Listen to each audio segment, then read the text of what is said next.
جی ناظرین، ایک چھوٹے سے بریک کے بعد ہم آپ کی خدمت میں دوبارہ حاضر ہیں، اور آج جیسے کہ بدھ کا دن ہے، اور ہمیں بدھ کا دن جو ہے وہ اکثر ہم بات کرتے ہیں عالمی جائزے پہ، اور عالمی جائزہ لیتے ہیں، پورے حالات جو ہیں، حالات حاضرہ جو ہیں ان کے بارے میں بات چیت کرتے ہیں۔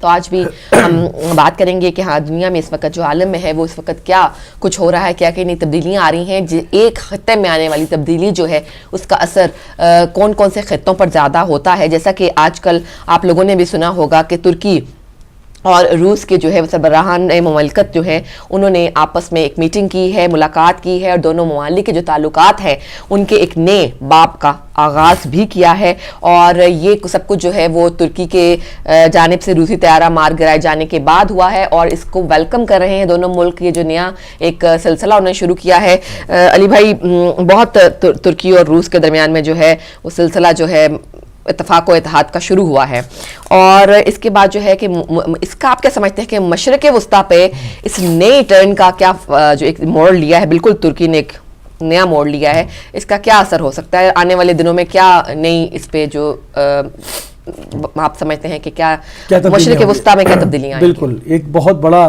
جو ہے وہ ہم اپنے ناظرین کے ساتھ اس کو شیئر کریں کہ ایک یہ سمجھ لیں کہ ایک بہت ہی بالکل جس طرح سے کلام پاک میں ہے کہ یہ جو لوگ ہیں جو اسلام مخالف قوتیں ہیں تمہارے دوست نہیں ہو سکتے، مگر ہم کیا کریں کہ ہمارے کے یہاں جو مسلمان ہیں وہ بار بار اس بات کو بھول جاتے ہیں، اور پھر انہی جو پٹے ہوئے گھوڑے ہیں انہی کے اوپر تکیہ کرتے ہیں اور وہ ان کو پھر ہوا دیتے ہیں۔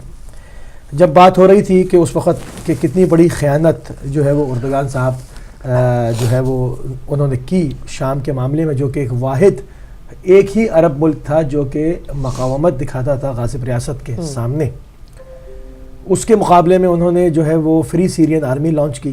تھوڑے سے تمہید میں ہم چلے جائیں تاکہ ایک چیزیں تھوڑا سا بیک گراؤنڈ بتا دیں تاکہ کلیئر ہو جائیں، تاکہ اس کے اثرات کیا ہوں گے۔ جتنا ہم تمیدی گفتگو میں چیزوں کو مقدمات اس کے فراہم کر دیں گے، اس کے مقدماتی باتیں ہو جائیں گی، تو اس کے اثرات جو مندرج ہونے والے ہیں مشرق وسطیٰ پر اور ایک پوری مسلم دنیا پر، وہ چیزیں تھوڑی سی ظاہر ہونا شروع ہو جائیں گی۔ فری سیرین آرمی جو ہے وہ ترکی نے اس کو ایکسیپٹ کیا امریکی منصوبے کو، اور انہوں نے اس کو جو ہے وہ بہت سارے دہشت گردوں کو اپنے کیا فری سیرین آرمی کے نام سے، الجیش الحر کے نام سے لانچ کیا۔ اس کو سیریا کا اپوزیشن ڈکلیئر کیا گیا، اور ان سے جو ہے وہ درہ اور حلب اور حمص اور ان سب تمام چیزوں میں قبضہ کرایا گیا۔ انہوں نے ٹائم دیا تھا 6 گھنٹے کا، ان کو وہ اتنے ویل اکوپ تھے، اتنا لوڈڈ تھے، اتنا اسلحہ تھا 6 گھنٹے کا کہ دمشق پہ قبضہ کر لیں گے۔ آرمی تھی اس کو دیا گیا ٹائم، ہاں کہ ہم دمشق پہ قبضہ کر لیں گے۔ انہوں نے یہ چند گھنٹے کا ٹائم دیا تھا شروع میں کہ اتنا بھرپور حملہ کریں گے، کیونکہ وہ سیرین آرمی کی قوت جانتے تھے کہ آئے دن اسرائیلی جہاز جو ہے وہ بشار الاسد کے محل کے اوپر سے پرواز کرتے ہیں، اور یہ وہ آرمی کچھ نہیں کر پاتی، کیونکہ بہت پہلے سے اس کو کہا جا رہا تھا کہ یہ بندوبست کرو، کیونکہ تمہاری گولان ہائٹس کے اوپر وہ بیٹھے ہوئے ہیں اور تم کچھ نہیں کرتے، مگر وہ مقاومت نہیں دکھا رہے تھے۔ مگر یہ کہ ایک مقاومتی پل کی حیثیت لبنان کی جو تنظیم ہے مقاومتی تنظیم، اس کی ہیلپ کے لیے ایک پل کی حیثیت بشار الاسد نے بہرحال قائم رکھی ہوئی تھی، اور اس کے اوپر وہ کمپرومائز نہیں کیا انہوں نے آخری وقت تک، ابھی تک بھی نہیں کیا انہوں نے۔ اسی لیے پورا سیریا کو قیمت چکانی پڑی، مگر انہوں نے اس کے اوپر کوئی جو ہے وہ کمپرومائز نہیں کیا۔ تو فری سیرین آرمی کے نام سے جو ہے وہ جناب علی پہلے جو ہے وہ ایک جتھا بنا کے پورا، اور اس کو بہت زیادہ لوڈڈ کر کے داخل کیا جاتا ہے سیریا کے اندر، اور اس کو اپوزیشن ڈکلیئر کیا جاتا ہے، پوری دنیا سے اس کی حمایت ہوتی ہے، اور اس کے بعد جو ہے وہ یہ سارے معاملات ہیں۔ تو اب ایک ایسے وقت میں کہ اس کو آگے بڑھایا جاتا ہے، ترکی کو بہت شاباش دی جاتی ہے، پیٹھ تھپتھپائی جاتی ہے، اس کے ساتھ اسرائیل کے تعلقات چھکے جاتے ہیں، اور پرانے دشمن یعنی کہ عثمانی دور کا خاتمہ کیا جو آل سعود نے، تو آل سعود سے قربت بڑھتی ہے، اور ایک دوسرے کے پورٹ کے اوپر طیارے اترتے ہیں اور ساتھ مشقیں ہوتی ہیں، کیونکہ اوپر ان سب کا مائی باپ ایک ہے، چلا سب کو وہی رہا ہے، یعنی امریکہ۔ اب یہ سارا ایک جوائنٹ انوینچر بنا کے قطر ترکی، دیکھیں پہلے یہ چیز سمجھ لینی ہے کہ اس کے اندر ایک تلوار ہے بیچ میں، یعنی قطر، ترکی اور مصر، یہ اخوان المسلمون کے ملک، اور دوسرے جو ہے وہ آئیڈیالوجی دونوں کی ایک ہے، دونوں جو ہے وہ اسرائیل کے نوکر ہیں، یہ سارے نوکر ہیں، فی سبیل اللہ نوکر ہیں، اللہ اکبر کہہ کے نوکری کرتے ہیں، انہوں نے لوگوں کی گردنیں ہی کاٹنی ہے. آئیڈیالوجی دونوں کی ایک ہے, دونوں جو ہے وہ تکفیری ہیں, مگر ان کے اندر آپس میں ایک تلوار ہے. یہ تین جو ہیں اخوان المسلمون کے نظریے اس کے جو ہے وہ انسپائر ہیں, ٹرکی, قطر اور مصر. اس کے علاوہ عرب ریاستیں وہ اخوان کی دشمن ہیں, خاص طور سے سعودی عرب اور متحدہ عرب امارات نمایاں ہیں, اور اس کے علاوہ اور بھی جو چھوٹے موٹے کویت ان کی حیثیت نہیں ہے, مگر یہ سب ان کو بلے بلے کرتے ہیں, ان کے ساتھ ہیں. یہ دو بلاک ہیں, مگر امریکہ نے ان دونوں کو قابو کیا کیونکہ دونوں تکفیری دماغ کے ہیں, تو ان سے کام لیا جائے اور محاذ کھولا جائے بظاہر شام پہ, اور اس کے ساتھ ایران اور عراق کو سب کو لپیٹ کے قبضہ کرا دیا ہے.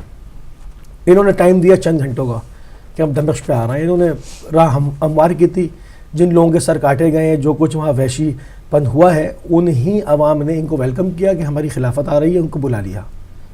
یہ بڑھتے چلے گئے آگے, گھنٹے گزر گئے, کچھ نہیں ان سے ہو سکا. انہوں نے پھر 6 دن کا وعدہ کیا, 6 دن پورے ہو گئے, پھر انہوں نے کچھ اور وعدہ کیا. ہوتے ہوتے جیش الہور کی ساکھ ڈوب گئی, ٹوٹ گئی, اور اس کی ایلیٹ کلاس ماری گئی, کیونکہ ان کو نہیں معلوم تھا پیچھے سے حزب اللہ نے بیک کیا, اور وہاں سے ہزاروں کی تعداد میں جنگجو لبنان سے بروقت جو ہے وہ جناب سیدہ زینب صلی اللہ علیہ کے حرم کی دفاع مقدسات کی حفاظت کے لیے داخل ہو گیا, کیونکہ انہوں نے جناب حجر ابن عدی کی قبر کھود کے لاش نکالنے کا دعویٰ کیا, جو کہ انتہائی خطرناک عمل تھا, تکفیریت سے بھرپور تھا. بشار سے لڑنا ایک الگ بات تھی, مگر قبر کو کھود کے صحابی رسول کی لاش نکالنا, صحابی امیر المومنین کی لاش نکالنا, جس سے کہ جناب زینب صلی اللہ علیہ کے مرقد کو حقیقی خطرات پیدا ہو گئے, تو حزب اللہ رکی نہیں, اور وہ داخل ہو گئے اپنے پورے جنگجوؤں کے ساتھ مقدس دہلیز کی حفاظت کی ایک لائن نعرے کی لانچ کر کے.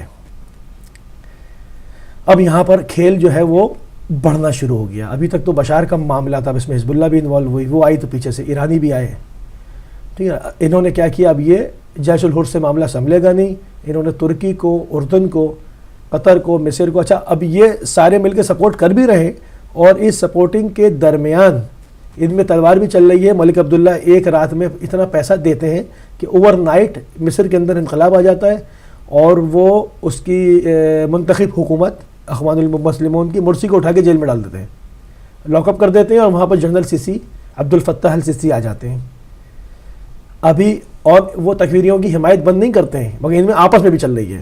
مطلب ایک ملک اخوان سے چھنتا ہے اور سعودی بلاک میں چلا جاتا ہے. تو یہ کیوں نہیں ہو جاتے جب ان کے نہیں, وہ ان کی آئیڈیالوجی میں فرق ہے, اندر نظریات میں فرق ہے, ان کے رہنما لیڈر الگ الگ ہیں, مگر چونکہ دشمن یہ سارے تشیع کے ہیں, دشمن یہ سارے یہ ذہنی طور پر تکفیری ہیں, اس لیے جب معاملہ ایران کا سامنے آتا ہے, سیریا کا سامنے آتا ہے, حزب اللہ کی بات آتی ہے, تو یہ اپنے دشمنی پہ آمادہ ہو جاتے ہیں, تو اس میں یہ کھل کے سپورٹ کرتے ہیں. قطر نے کیا نہیں کیا, قطر کی سعودیہ سے بھی رہی ٹیپ ظاہر ہوئی کہ اس میں وہ کہہ رہے ہیں کہ یہ 200 سال کے بادشاہ حملہ کر کے چھین لینا چاہیے, یہ قطر کے امیر قطر نے کیا.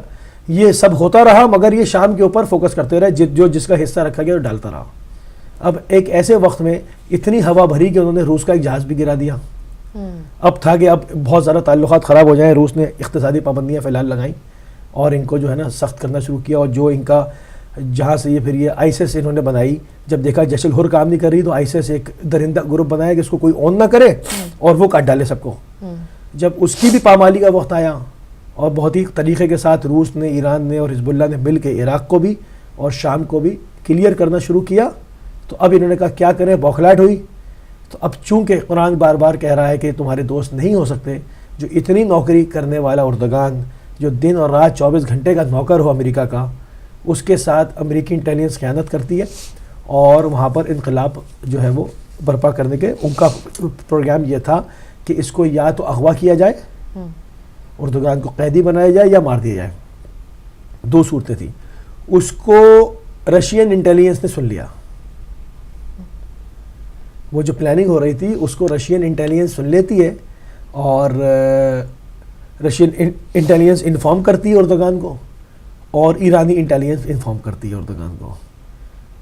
شروع میں آپ نے دیکھا ہوگا, اگر آپ یاد کریں, جس وقت ٹینک باہر آ رہے تھے تو ایران کے بیان سب سے پہلے آئے تھے کہ ہم اردگان کی جمہوری حکومت کو سپورٹ کریں گے, اگینسٹ نہیں جائیں گے, یہ ایک طریقہ کار صحیح نہیں ہے. چونکہ اس کے پیچھے انٹیلیجنس رپورٹ یہ تھی, چونکہ اردگان بھلے ظالم ہے, مگر انٹیلیجنس رپورٹ یہ تھی کہ اس کے خلاف جو گروہ کام کر رہا ہے وہ خالصتاً امریکی انٹیلیجنس ہے, CIA کام کر رہی ہے, اس میں ان کے لوگ بعد میں ظاہر ہو گئے. تو انہوں نے سب سے پہلے انہوں نے کہا اور رشیا نے بر وقت اطلاع دی اردوغان کو کہ تم قید ہو جاؤ گے یا مارے جاؤ گے. تو جیسے ہی انہوں نے اس کو ورک آؤٹ کرنا شروع کیا تو ان لوگوں کو بھی معلوم ہو گیا کہ ہماری جو کال سن لی گئی ہیں اور بغاوت ہماری آشکار ہو گئی, اب ہم کچل دی آئیں گے. تو انہوں نے 6 گھنٹے پہلے کر دی, اس لیے وہ اتنی پلان نہیں تھی اور اس کا وہ آپ نے دیکھا کہ اس کا بیڑا غرق ہو گیا.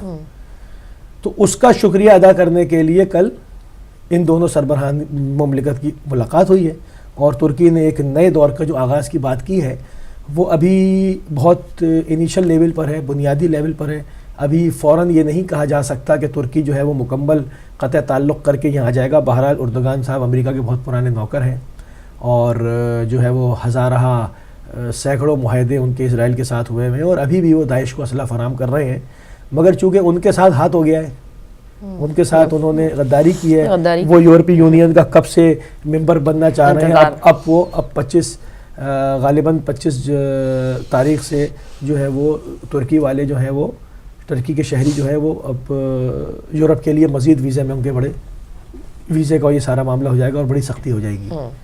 ٹھیک ہے نا, یہ تمام چینجز ان کی آئی ہیں. تو اس نے جو وہاں سے ان کو مسئلہ پڑا یا اس کو معلوم ہوا کہ یہ امریکی انٹیلیجنس نے کیا تھا تو تھوڑا سا کھچاؤ کی کیفیت ہے. اس کھچاؤ کا فائدہ اٹھاتے ہوئے تھوڑا سا یہ سیاسی مہرہ بھی ہو سکتا ہے کہ آپ نے ہمارے ساتھ, ہم نے اتنا کیا, ISIS کو دیا اور یہ کیا وہ کیا. تو اردوغان نے اپنی ایک سو کہتے ہیں فرسٹریشن مٹانے کے لیے تھوڑا سا وہ روس کے بھی قریب گئے اور ابھی ایک ایران, شام, سیریا اور ترکی کا اجلاس ہونے والا ہے جس میں کہ یہ سارے ملک مل کے اس کو شام کے محاذ سے دستبردار کرنے کی قائل کریں گے. کوشش کریں گے کہ جو جتنا کیا جو تم نے کیا وہ تو کیا, خیانت کی, عالم اسلام کی پیٹ میں خنجر مارا, جس میں لاکھوں مسلمان دونوں طرف سے مارے گئے, جس میں کروڑوں کی تعداد میں IDPs بن کے در بدر گھوم رہے ہیں, وہ جو تم نے کیا. مگر اس کے علاوہ ابھی بھی اگر تم ہاتھ روک لو اور واپس آ جاؤ تو مشکلات میں پڑ جائے گا وہ محاذ جنہوں نے اربوں روپیہ لگایا ہوا ہے اور اس کا رزلٹ کچھ نہیں نکل رہا, زیرو. لیکن شام میں جو خود ہی انہوں نے انٹر کر کیے وہ لوگ جو ترکی نے, اب وہ کیوں چاہتا ہے کہ واپس آئے؟ خیانت کر دی نا. اس سے وعدہ کیا گیا تھا تمہیں سلطنت عثمانیہ دے دیں گے واپس, تمہیں جو ہے وہ یورپ کی فری انٹری دے دیں گے, تمہیں یورپی یونین میں شامل کر لیں گے, یہ کر دیں گے وہ کر دیں گے. وہ اس میں کر رہا تھا. جب دیکھا کہ یورپی یونین اس کو نگلیکٹ کرتی رہی, وہ شامل نہیں ہو رہے, جرمنی والے نہیں مان رہے, فلاں نہیں مان رہا, فلاں نہیں مان رہا, تو ایک آدمی جو کہ اپنے آپ کو بنایا ہوا کنگ ہو مگر اپنے آپ کو کنگ سمجھ رہا ہو تو اس کو تو پرابلم پڑ جاتی ہے. وہ ایک انا کا ایک بت ہوتا ہے اس کے اندر. تو وہ کئی بار پھر کردوں کا بھی معاملہ, اس نے کئی بار امریکہ سے سخت لہجے میں بات کی کہ آپ اپنی پوزیشن کو کلیئر کریں کہ آپ کردوں کے ساتھ ہیں یا ہمارے ساتھ ہیں. مطلب امریکہ ISIS کو بھی اسلحہ دے رہا ہے, وہی جہاز کردوں کو بھی اسلحہ دے رہے ہیں اور وہی ترکی کے بھی دوست ہیں. بار بار قرآن کہہ رہا ہے تمہارے دوست نہیں ہوں گے. چاروں طرف سے اس محور میں مرنے والا کون ہے؟ مسلمان.